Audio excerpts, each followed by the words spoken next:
प्यारे बच्चों, सामान्य विज्ञान के पहले पाठ के आज तीसरे और अंतिम भाग में हम लोग अनुकूलन के अंतर्गत कुछ बातों को देखने वाले हैं। अनुकूलन, जैसा कि बताया गया, कोई भी प्राणी अपने परिस्थितियों तथा वातावरण के अनुसार जो अपने में कुछ परिवर्तन ला लेता है, उसी को कहते हैं अनुकूलन। अर्थात परिस्थितियों के अनुकूल बन जाना या अपने को बना लेना या परिस्थितियों को अपने अनुकूल बना लेना। अर्थात जितने प्राणी हैं, सब जिन परिस्थितियों में जहाँ रहते हैं उसके रहने के अनुकूल बना लेते हैं अपने को। जैसे गिरगिट के लिए बताया मैंने कि जिस रंग में, जिस परिवेश में रहता है उसमें अपना रंग बदलता रहता है। हिंदी में एक मुहावरा भी जानते हो कि गिरगिट की तरह रंग बदलना। अर्थात गिरगिट जो है जिस परिस्थिति में रहता है, जिस परिवेश में रहता है, उसमें अपना रंग बदल लेता है। हाँ, टिड्डे आमतौर पर हरे दिखाई देते हैं। क्यों? क्योंकि वो हरी वनस्पतियों में बैठ करके अपना भोजन ग्रहण करते हैं और हमेशा नहीं दिखाई देते। समय समय पर, जैसे इस समय समाचारों में सुनते होंगे कि पाकिस्तान की तरफ से एक टिड्डी दल आया है जो दिल्ली होते हुए उत्तर प्रदेश और बिहार की तरफ बढ़ रहा है। बहुत नुकसान करता है टिड्डी दल। लेकिन ऐसा साल भर नहीं आते रहते। इनका एक निश्चित समय होता है जिसमें इनमें इनकी जो अंडों से बच्चे निकलते हैं और ये वृद्धि और विकास करते हैं। लेकिन इनका एक निश्चित समय होता है, निश्चित वातावरण होता है। उस तापमान पर, उस वातावरण में ही इनका विकास ज़्यादा होता है। इसी तरह से जिस टिड्डी सब केवल हरे रंग की नहीं होती, जिस रंग के, जैसे मरुस्थलों में जाएगी तो उसका रंग मरुस्थली उस तरह से ग्रे रंग का या कह सकते हो भूरे रंग का हो जाता है। उनका स्थान के परिवेश के अनुसार उसका भी रंग बदलता रहता है। इसी तरह से जहाँ भी, जिस भौगोलिक परिस्थिति में, जिस विशिष्ट परिवेश में जीवित रहने के लिए, प्रजनन द्वारा या स्वयं को अपना अस्तित्व बनाए रखने के लिए, भोजन प्राप्त करने के लिए, शत्रु से स्वयं की अपनी रक्षा करने के लिए बहुत कारणों से उनकी कभी कहीं कुछ अंग, कभी पूरा शरीर, कभी उनका व्यवहार, उसमें कुछ न कुछ परिवर्तन हो जाता है। इसे ही अनुकूलन कहते हैं। इसे हमेशा ध्यान रखो कि यह जो अनुकूलन होता है एक दिन में नहीं हो जाता। जैसा कि तुमने सुना होगा कि इतिहास पढ़ते होगे, पहले जो मनुष्य था, मनुष्य के बहुत पीढ़ी के पहले बंदर थे। तो बंदर से मनुष्य बनने में, अर्थात उसकी पूंछ खत्म होने में, या कह सकते हो अ, जो वर्तमान पर स्थिति में आए हैं, यह एक दिन में नहीं हो गया। यह होने के लिए कई हजारों साल लगे हैं। तो जो अनुकूलन होता है एक दिन में नहीं हो जाता, एक दिन में कोई परिवर्तन नहीं हो जाता। यह प्रक्रिया होने के लिए बहुत साल लगते हैं। अर्थात प्राणी जो वर्तमान समय में जिस तरह शरीर दिखाई दे रहा है, ऐसे बहुत पहले नहीं था। जैसे जैसे वातावरण में परिवर्तन होता रहा और वहां पर वो अपने को अनुकूल करते रहे। रेगिस्तानी स्थानों पर सांप, बिच्छू, कनखजूरा या चूहा, ऊंट इत्यादि अपने को जो अनुकूल कर पाए हैं, यह उस परिस्थिति में रहने के लिए, यह होने में बहुत साल लगे हैं। एक दिन में ऐसा नहीं हो सका। अब आप देखोगे आपके स्क्रीन पर एक वैज्ञानिक का चित्र दिखाई दे रहा है। ये हैं चार्ल्स डार्विन। अनुकूलन के क्षेत्र में या विकास के क्षेत्र में कह सकते हो, इन्होंने बहुत बड़ा काम किया है। चार्ल्स डार्विन, इनका जन्म 12 फरवरी 1809 को हुआ था इंग्लैंड में। और इन्होंने एक सिद्धांत का प्रतिपादन किया और उनका जो शोध चला, जिस पर उन्होंने काम किया, वो 1831 से लेकर के 1836 तक, अर्थात 5 साल तक उन्होंने काफी रिसर्च किया और उसके बाद अपने जो उन्होंने रिसर्च किया, जिस पर खोजबीन किया, उसको उन्होंने एक लिपिबद्ध किया और उसके अनुसार, अर्थात चार्ल्स डार्विन के अनुसार उन्होंने कहा कि जो प्राणियों और वनस्पतियों में अनुकूलन होता है, उसका मुख्य कारण क्या है कि जो परिस्थितियों के अनुकूल अपने आप को बना लेता है वही बचता है। अर्थात अगर हमें परिस्थिति अनुकूल हम नहीं बना पाए तो जो प्राणी नहीं बना पाए वो नष्ट हो गए। पुराने जमाने में तुमने सुना होगा या पढ़ा होगा कहीं पर कि पहले डायनासोर पाए जाते, बहुत बड़े-बड़े जीव पाए जाते थे। अब डायनासोर आज कहाँ हैं? आज विलुप्त हो गए। क्यों? क्योंकि जैसे-जैसे परिस्थितियाँ बदली, तापमान बदला, उसके अनुरूप वे अपने आप को नहीं ढाल सके और खत्म हो गए या निष्क्रिय हो गए, खत्म हो गए एकदम से। मच्छर देखते होगे, हर महीने मच्छर नहीं तुमको दिखाई दे मिलता। क्यों? क्योंकि जब उसके शरीर के अनुकूल तापमान होता है, तब मच्छर के काफ़ी जनसंख्या तुमको दिखाई दे देती है। उसके बाद देखोगे तो मच्छर खूब गर्मी पड़ रही है या खूब ठंडी पड़ रही है, तो मच्छर नहीं दिखाई देते। इसी तरह से बरसात में बहुत सारे कीड़े-मकोड़े ऐसे दिखाई देते हैं, जो साल भर तुमको नहीं दिखाई देते, लेकिन बरसात के मौसम में एकाएक प्रकट होते हैं, आ जाते हैं और फिर लुप्त हो जाते हैं। अर्थात जब तक उनके शरीर के तापमान के अनुसार, उनके भोजन के अनुसार, उनके रहन-सहन के अनुसार परिस्थितियाँ रहती हैं, तब तक होते हैं, उसके बाद वो अपने आप को निष्क्रिय करके कहीं पड़े रहते हैं। अर्थात कह सकते हो कि हमारी अगली पीढ़ी आम के पेड़ में आम ही पैदा होता है, बकरी का बच्चा बकरी जैसा ही होता है, जिराफ जिसकी बड़ी गर्दन है, डार्विन के सिद्धांत में एक चीज़ तुमको जानना चाहिए कि जैसे जिराफ आज है, ऐसे बहुत हजारों साल पहले नहीं था। हजारों साल पहले पेड़-पौधे भरपूर मात्रा में थे, खाने के लिए भरपूर भोजन मिल जाता था, तो इस प्रजाति के जो जीव थे, उनकी गर्दन छोटी थी। लेकिन धीरे-धीरे ज़मीन पर जब जहाँ रहते थे, ज़मीन पर पेड़-पौधों की कमी होने लगी, भोजन कम करने लगे, तो इनको गर्दन उठा कर के अपना भोजन प्राप्त करने के लिए गर्दन ऊँची करनी पड़ी। और गर्दन ऊँची करते-करते एक दिन में विकास नहीं हो गया। ऐसे हजारों साल में धीरे-धीरे करते-करते आज देखते हो जिराफ की गर्दन उतनी लंबी हो गई है, अर्थात बहुत लंबी हो गई जो पेड़-पौधों पर नीचे से ही गर्दन उठा करके वह अपना भोजन ग्रहण कर सकता है, जीवित रह सकता है। अर्थात कह सकते हो जो सक्षम रहेगा वही जीवित बचेगा। यह डार्विन का सबसे प्रमुख सिद्धांत था। अर्थात बचना है तो हमें अपने में अनुकूलन लाना होगा। अब ये वनस्पतियों और जितने सजीव प्राणी हैं, वनस्पति और प्राणी, इन सब का एक वर्गीकरण किया जाता है। वर्गीकरण क्या होता है? वर्गीकरण कहने का अर्थात होता है, जैसे हम मनुष्य के बारे में जानकारी प्राप्त करते हैं, तो मनुष्य की जो विशेषताएँ होती हैं, वह चाहे इंग्लैंड का मनुष्य हो, नेपाल का हो, चीन का हो, भारत का हो, कुछ रचनाएँ ऐसी होती हैं जो सब में समान होती हैं।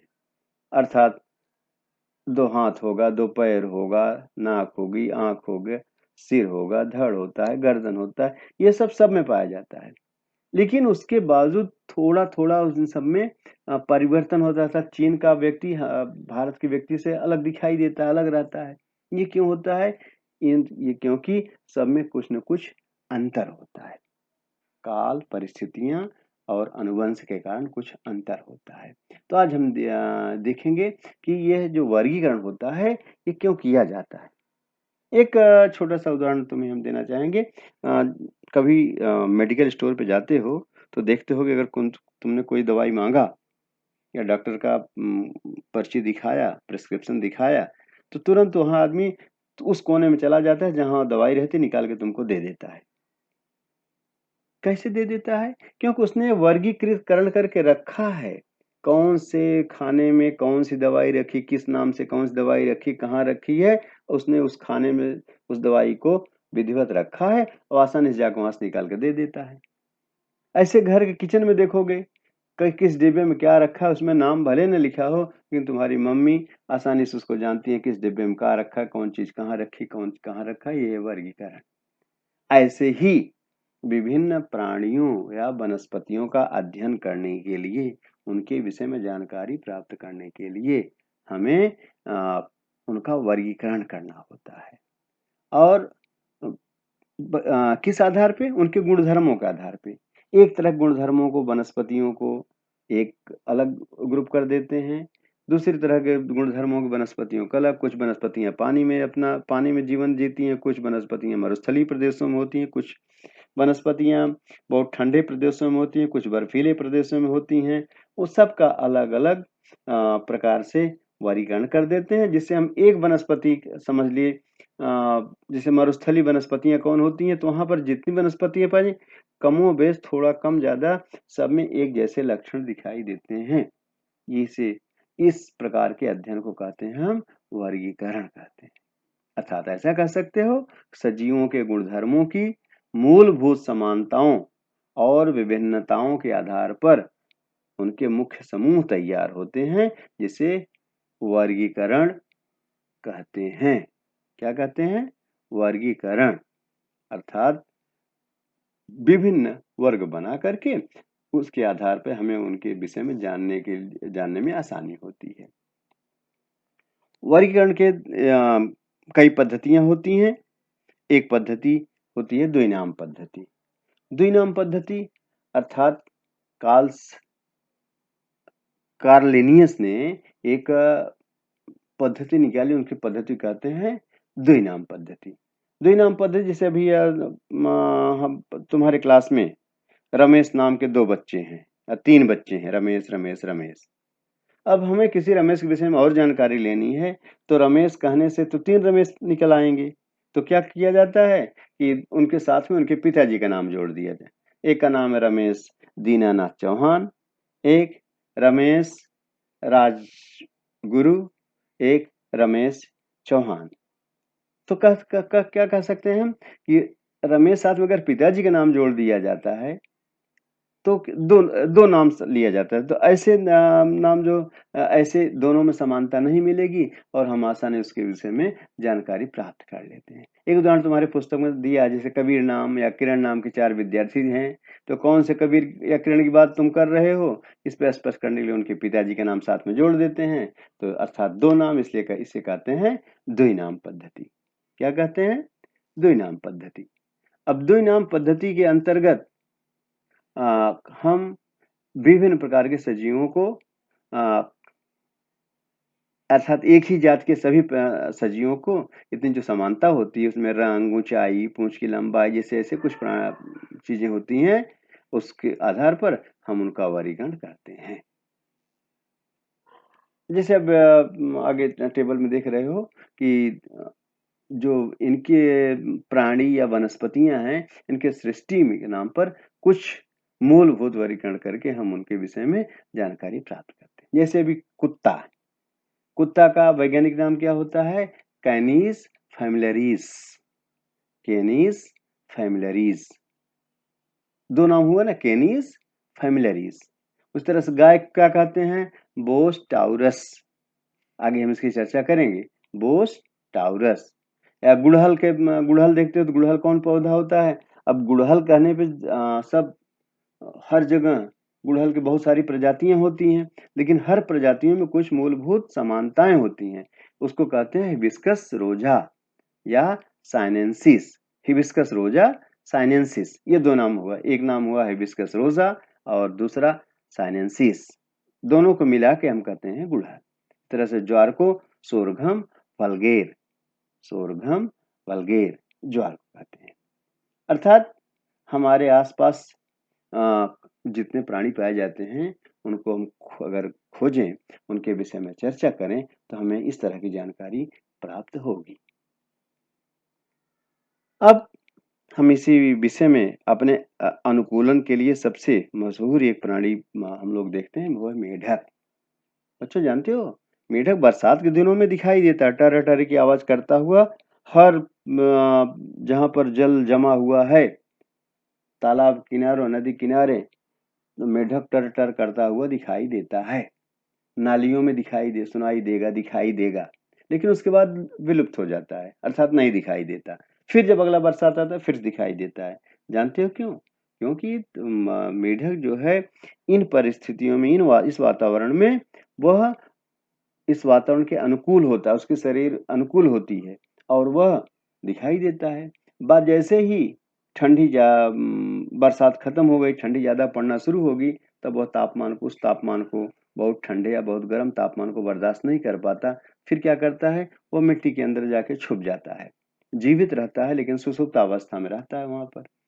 और अ, जैसे तुम अगली कक्षाओं में जाओगे, तो पहले तो मेढक को मेढक को लेबोरेटरीज में अध्ययन करने के लिए जो विज्ञान वाले विद्यार्थी होते थे, मेढक का डिसेक्शन करके उसको चीर करके इसके हृदय और आमाशय और विभिन्न आंत की किडनी, इन सब का अध्ययन करने के लिए मेढक का उपयोग किया जाता था। लेकिन ऐसे में इनके साथ क्रूरता होती थी और साथ ही साथ इनकी संख्या कम होती जा रही थी। तुम जैसा कि जानते हो, सभी प्राणियों की बहुत आवश्यकता है। सभी प्राणियों का एक जो चक्र है, यह बहुत आवश्यक है मनुष्य के लिए या सभी सजीव प्राणियों के लिए। तो ऐसे में मेढक को बचाने के लिए 29 अप्रैल को वैश्विक मेढक संरक्षक दिन मनाया गया।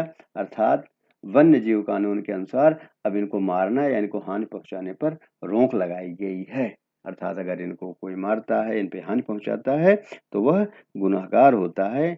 इसलिए हमें इनकी संरक्षा करनी चाहिए। इनको मारना या इनको हानि नहीं पहुंचाई जानी चाहिए। तो आज इस पाठ में यही इतना ही, और इस पर आधारित कुछ प्रश्न होंगे जिनको हम तुम्हें दे रहे हैं अगले स्टेप पर। तो उन प्रश्नों का उत्तर अपनी अभ्यास पुस्तिका में लिखोगे और उसको अपने पास संरक्षित करोगे। जैसे ही विद्यालय खुलेगा, हम लोग सामने आएंगे, तो तुम्हारी पुस्तिका चेक होगी। जो भी प्रश्न दिए जा रहे हैं उसको अपनी पुस्तिका पर लिखते रहो, और साथ ही साथ कोरोना से बचने के लिए लॉकडाउन के समय में कोरोना से बचे रहो, घर पर रहो, बाहर नहीं निकलो, सुरक्षित रहो, और इस बात का सब लोग ध्यान रखें। उसके बाद हम फिर दूसरा पाठ शुरू करेंगे आगे। पहले आज यहाँ तक इसको देख लिए, और हम कुछ प्रश्न दे रहे हैं, इसके उत्तर अपनी पुस्तिका में लिखोगे। बहुत बहुत धन्यवाद।